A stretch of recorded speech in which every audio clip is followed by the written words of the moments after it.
değerli dostlar, hepimizin acılarının ne kadar derin olduğunu biliyorum. Çünkü biz Kürt halkının yiğit bir evladını sonsuzluğa yolculuyoruz. Murat arkadaşla ilk karşılaşmamız 90-91 yıllarıydı. İç Anadolu Kürtlerinden olduğunu öğrenince kalbinin nasıl Kürdistan özgürlük hareketiyle attığını, onun heyecanıyla yaşadığını, Kürdistan'dan gelen bizlerin verdiği haberlerle nasıl coştuğunu çok iyi hatırlıyorum. Ondan sonra yollarımız hiç ayrılmadı. Belki uzun cezaevi yılları oldu. Fiziken ayrıldık. Ama yüreğimiz ve beynimiz hep aynı idealler uğruna çarptı. Onun için bugün Kürt halkının ve tüm Türkiye halklarının büyük kaybının yaşandığı bir gün olduğunu hatırlatmam sanıyorum çok yerinde olacak. Murat arkadaşımız için çok şey söylenebilir. Ama onun özverisi, fedakarlığı, yiğitliği asla tartışma konusu edilemez. Böyle bir kış günüydü. Aynen böyle bir kış günüydü. Evinde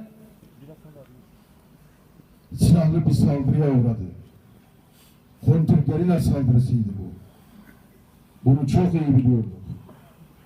Ve ne acıdır ki aradan 20 yılı aşkın bir süre geçmesine rağmen hala o cinayete, o suikasta failleri, tetikçileri veya azmedenleri ne yazık ki hala ortalarda yok. Eğer bu devlet ve hükümet Kürt halkıyla barışmak istiyorsa çok açık söylemeliyim. Bütün faili meçhul denen bu kontrgerilla eylemlerinin tüm çıplaklığıyla açığa çıkarılması gerekiyor.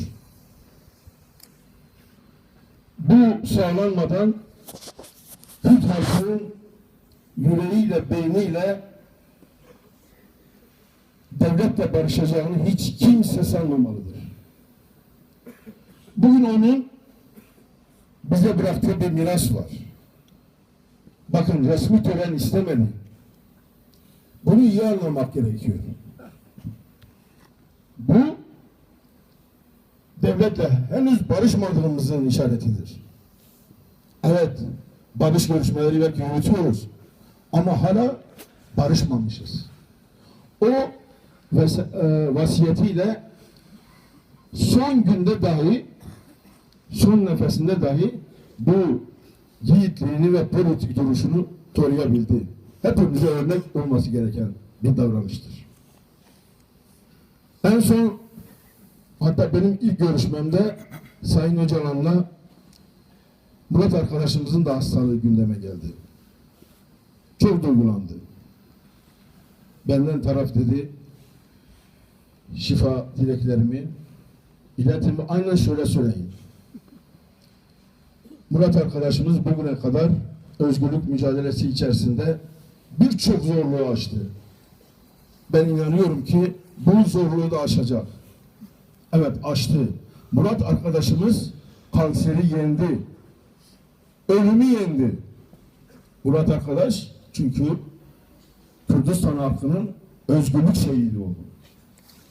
Onu unutmayacağız. Onun anısını yaşatacağız. Bize namus borcudur. Tıpkı Vedat Aydınlar gibi, tıpkı Muhsin Melikler gibi, Mehmet Sincarlar gibi, Orhan Doğanlar gibi Kürt halkının mücadelesine emanettir.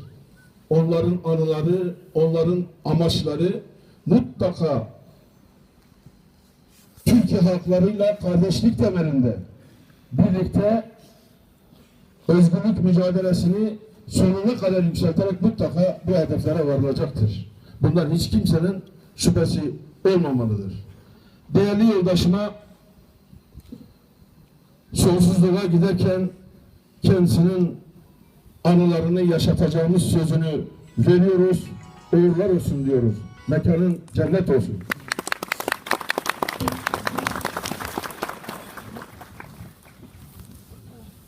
Halkların